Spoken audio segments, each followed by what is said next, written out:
Hello, and welcome to Smith and Sheridan on Biotech, a podcast on the business and science of biotechnology, presented by myself, Cormac Sheridan.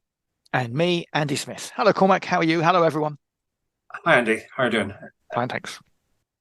Now, I think today we're not going to focus too much on the science. We're looking at the business, or a certain aspect of the business. And it's more pharma than biotech in the sense that pharma companies tend to be at the business end of the drug value chain. They're typically the companies that commercialize the products, charge the prices, and collect the revenues. And hopefully that results in good outcomes for the patients who are on them.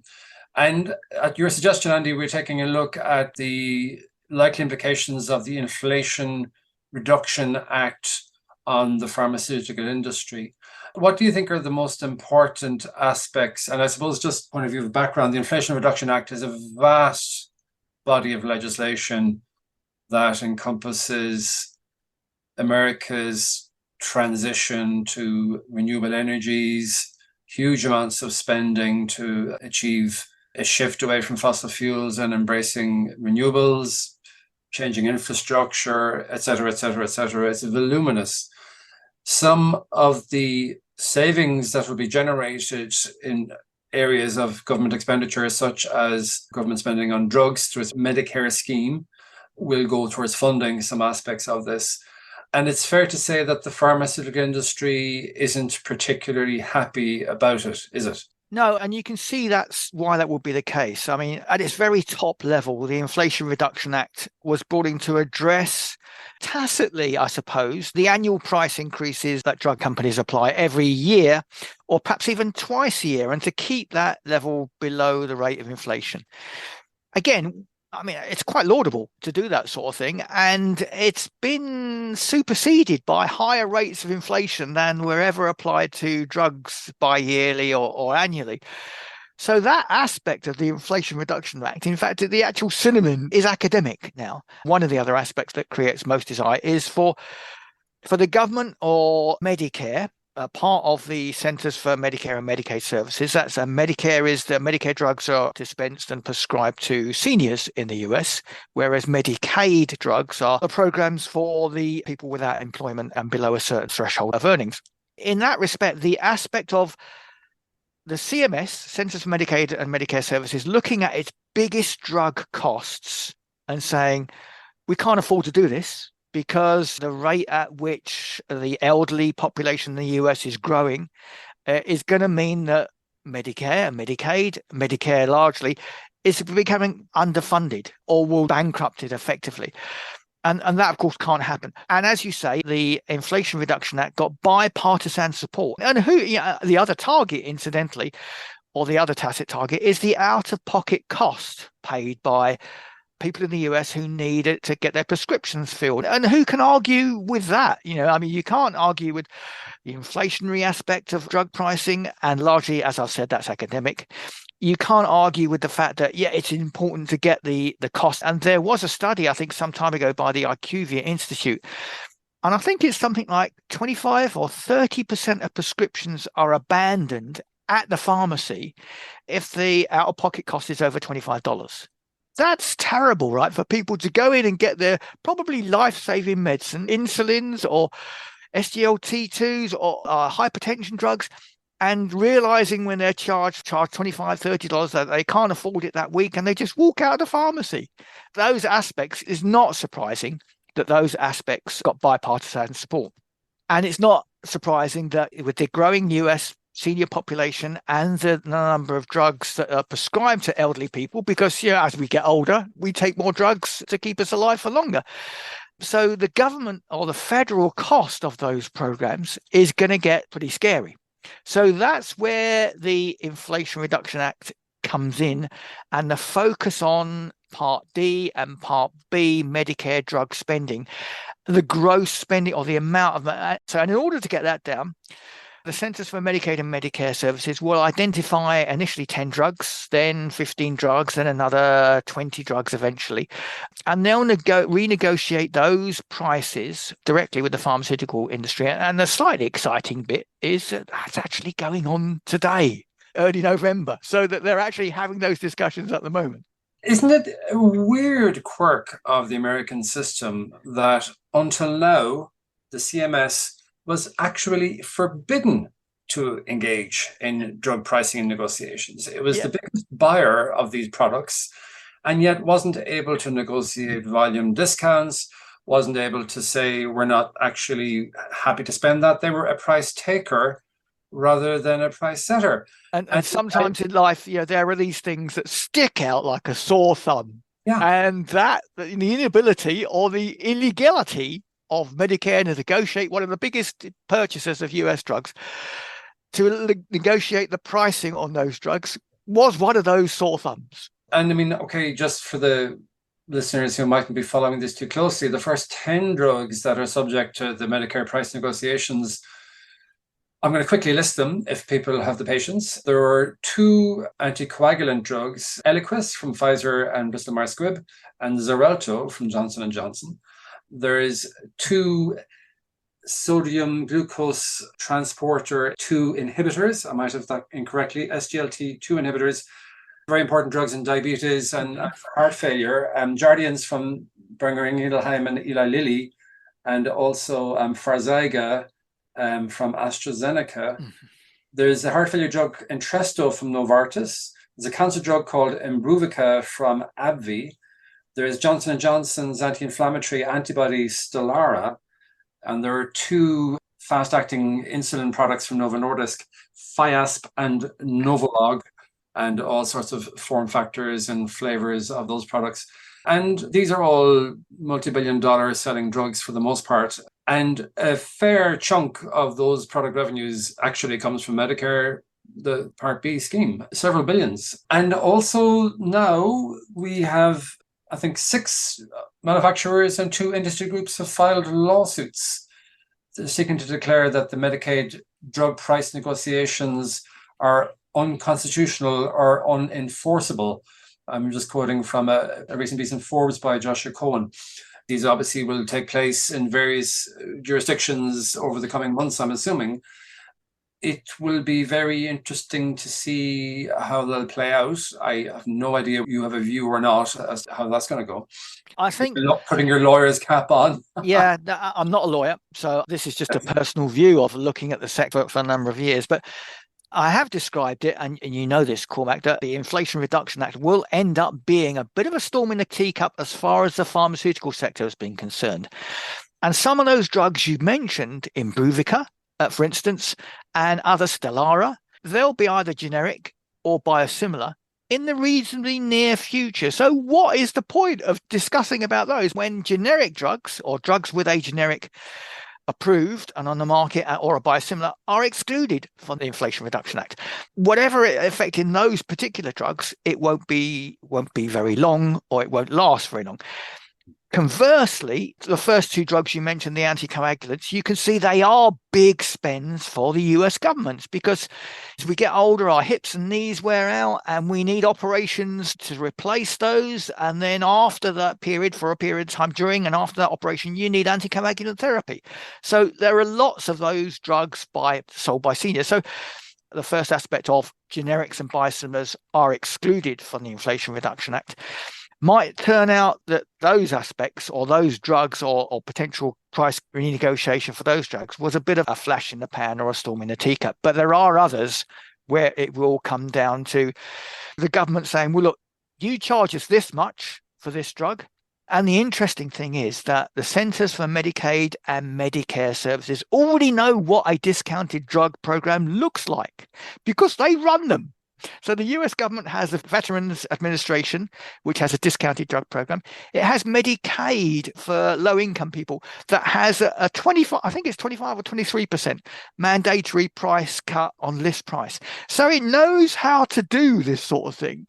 So you can sort of see, I think investors have been really worried about the Inflation Reduction Act and its impact on their pharmaceutical companies that they invest in. But at least if you know what the Centers for Medicaid and Medicare Services know in terms of their discounted program. At least you know how bad it could be to start off with by looking at the other discounted programs and saying that's as bad as it can get. Bad or good, depending on which side of the table you're sitting on. Yeah, yeah. Because obviously the drug costs in America versus other countries have been several fold higher since forever, essentially. And it's an extraordinary situation. Looking at it from an outsider perspective, I can't understand how American patients have put up with it for so long, and whether or not these will have any effect on reducing inflation rates. But the drug companies themselves have been introducing inflation busting price hikes on a regular basis. I mean, just those two anticoagulants, which of course are so important as well to prevent stroke in people who've got cardiovascular disease. And atrial fibrillation, which increases with age as well. So, yeah. Precisely. And the Patients for Affordable Drugs, I think, had a very interesting report about those two drugs. Xarelto, which is the Johnson & Johnson product, its pricing has increased by 136% since its market introduction in 2011. And similarly, Eliquis has had a price increase since its introduction in 2012 of 111%. Mm-hmm. It's not as if the drugs have gotten 136% or 111% better. They're the same drugs, and they're great drugs. Let's make no mistake about it. They're wonderful modernization of the anticoagulant effect that used to be mediated by warfarin, which was a medical sounding name for rat poison. Mm-hmm. Which was a very risky drug to take because of its very lack of specific effects. These two other drugs are factor 10A inhibitors, and they have a very specific effect, and they're much safer. You don't have to get your levels tested. You don't have to worry about your alcohol intake. And warfarin is still used widely because it's a cheap drug, but it's a drug with an awful lot of added cost for the healthcare system as well, let it be said. So these drugs are wonderful, wonderful additions to the drug armamentarium, but they are expensive. Also, and as you say, they've not got better over time. They've not been reformulated significantly to make them better drugs. In fact, if anything, the patent life is ticking down over time, so they get more to. But the figures you quote, and in fact, the figures that Centre for Medicaid and Medicaid Services have also quoted, are the list price increases over time. And while patients' out-of-pocket or total drug costs is directly correlated with the list price of drugs, pharmaceutical companies don't get paid the list price of drugs. They get paid the net price of drugs, where price is discounted after rebates and other discounts are applied by the largely commercial. And even for Medicaid Advantage, 40-odd% of Medicare enrollees have some private aspect to their scheme run by pharmacy benefit managers. So that in-between aspect, that margin, if you like, of discounts and rebates, that can be a significant amount. And Bristol Myers Squibb, in their complaint to the federal government, said something about the amount of the list pricing that CMS has quoted as 2 or 3 times the total US price or US sales that Bristol Myers Squibb earned on that particular drug. So to go back to your original point, one of the main reasons why drug prices are higher in the US than other parts in the world, partly is because it is a fragmented market, but also it's a fragmented market with large commercial interests. And in America, like many other places, nobody really gets out of bed unless they earn a profit.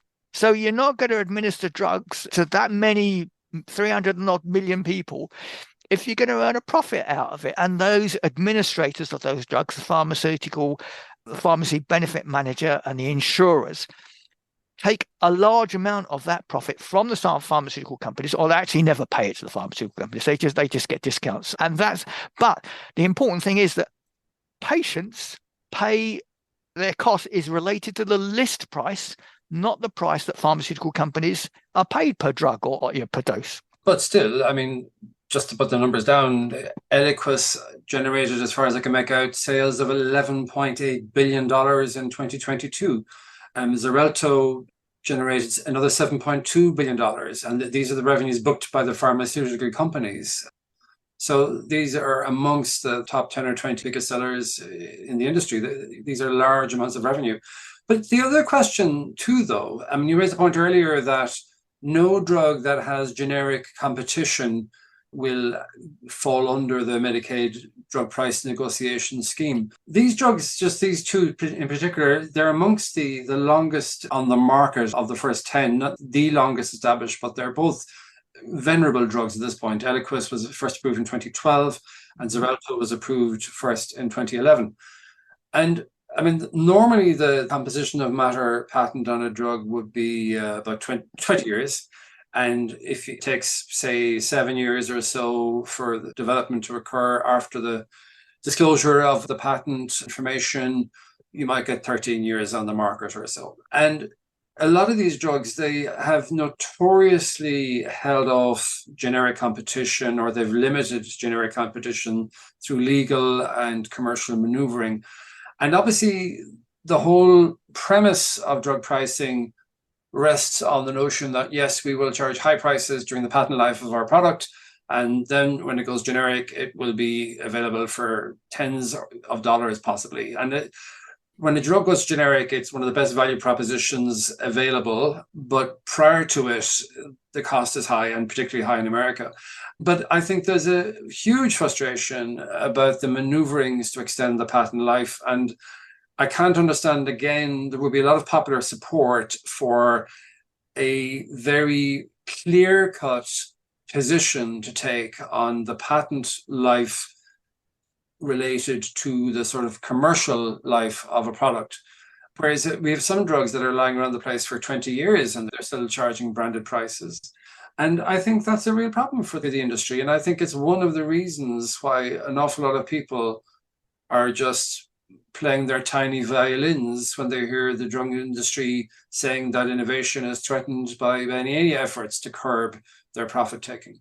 I can take your point on certainly some of those aspects. And we come back to it must be anti-American not to make a profit, or anti-commercial not to make a profit if you've got a good product and you want it to be without exclusivity or retained exclusivity for long enough. And your point, I think, resonates with one of the worst of those, AbbVie's Humira, which had long since have been biosimilar and is just about seeing biosimilar competition now in the US. It's been biosimilar in Europe for more than a year now. And again, this highlights the disparities between the US and ex-US markets.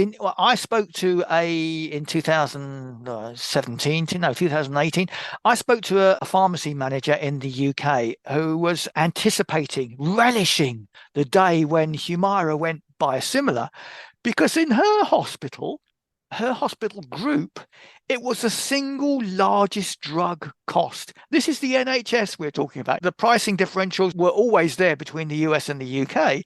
But even with that, Humira was their largest single drug cost. So she was anticipating that.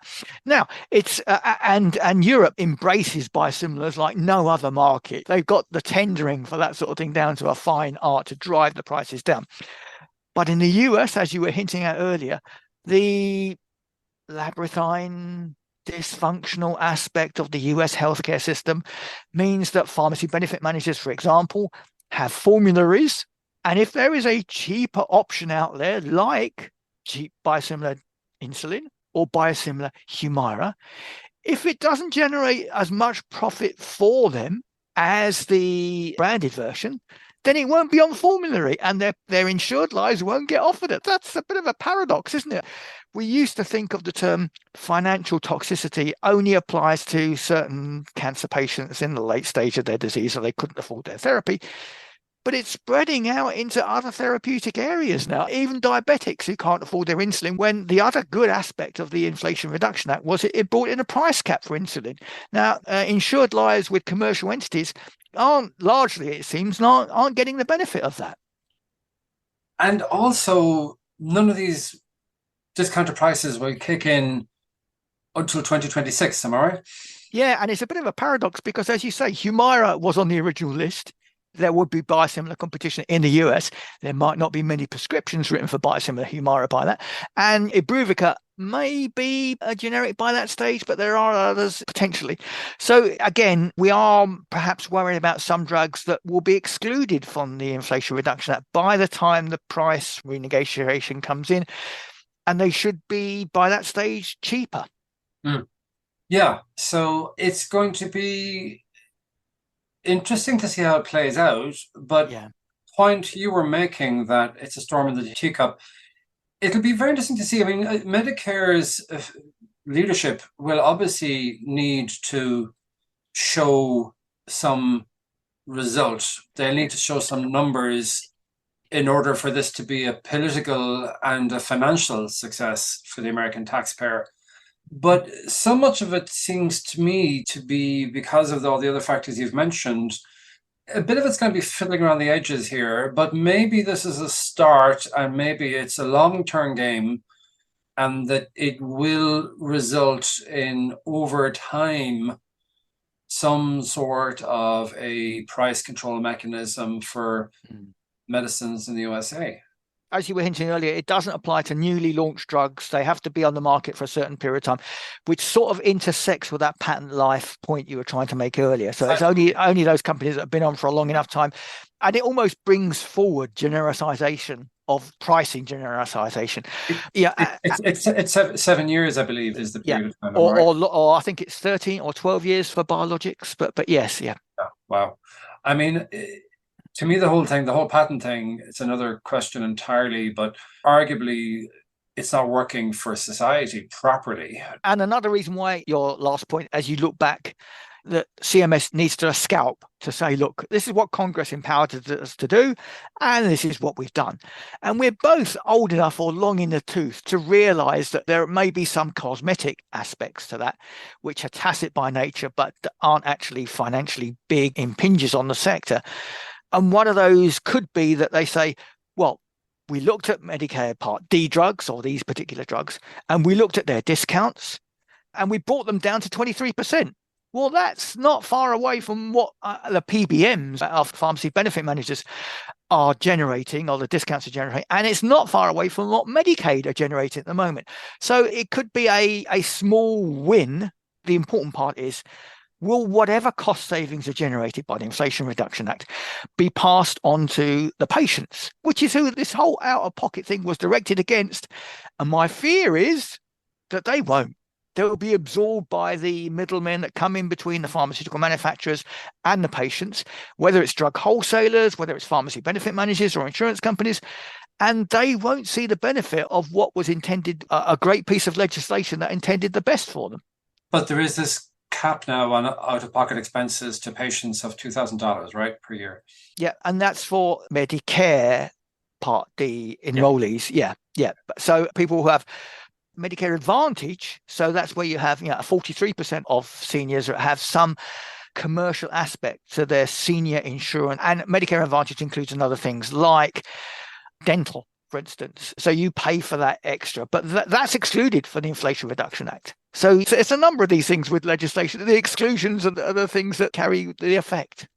So then, just looking at the completely other end of the innovation cycle, pharma, in some of its responses to what's been going on, has said that they've done some surveys of their members, and that this is impinging on their R&D strategies and R&D planning, and it's creating uncertainty and all the rest of it. Now, at the best of time, R&D planning is always an uncertain art or science. Your strategy always has to come under review, so it's just another external among many that they have to look at all the time. And I don't know if you can make any sort of rational response from an R&D prioritization perspective with respect to whatever programs you're going to back in terms of your early stage pipeline, in the light of what's happening here. I think you can. I mean, portfolio management staff and commercial people in pharmaceutical organizations, they have their models. So they know how long a drug's patent life is expected to be. They know today's pricing, what it will generate. And you can quite easily add a line on there that says Inflation Reduction Act effects on that. But we've seen also, and we haven't mentioned the biotech sector much, but it has, as you said, impinged on the biotech sector, Because they've seen a number of biotech companies like Alnylam and I think Neurocrine as well that actually said they've canned their early stage drugs because they're going to be affected by the Inflation Reduction Act. This is before they've even got on the market. This is before they got anywhere near the market. And anyway, neither of those two companies' drugs are what you're going to call, that ever appear on Part D list for price negotiation. So translation is they were crap drugs anyway. And we're just taking the Inflation Reduction as an excuse to can them. Yeah, or because you could argue it's sort of a bit of posturing, maybe, because I mean, a lot of what they're doing would be, not all of it, but a lot of it would be orphan drugs, right? So yeah, and again, another exclusion from the yeah, Inflation Reduction Act is the orphan drug. precisely, yeah. Anyway, it's a murky subject. As you said, it's purposefully opaque. The Byzantine business of drug pricing in America. And I suppose it's just going to get more Byzantine because this is yet another aspect that determines the drug pricing. So I suppose, if nothing else, it's going to be a good time for the lawyers and for the payers and negotiators and all those kind of commercial people. This is when they'll establish their economic value to the organizations that employ. And wouldn't it be ironic if the legal costs of fighting the Inflation Reduction Act were greater than the added cost to pharmaceutical companies who are conducting that litigation? I think it would be a great tragedy for yeah. Anyway, on that note, I wish you well. Till the next you, yeah, and you, Cormac, and goodbye, everyone. Thanks, Andy. Bye, everybody. Bye bye.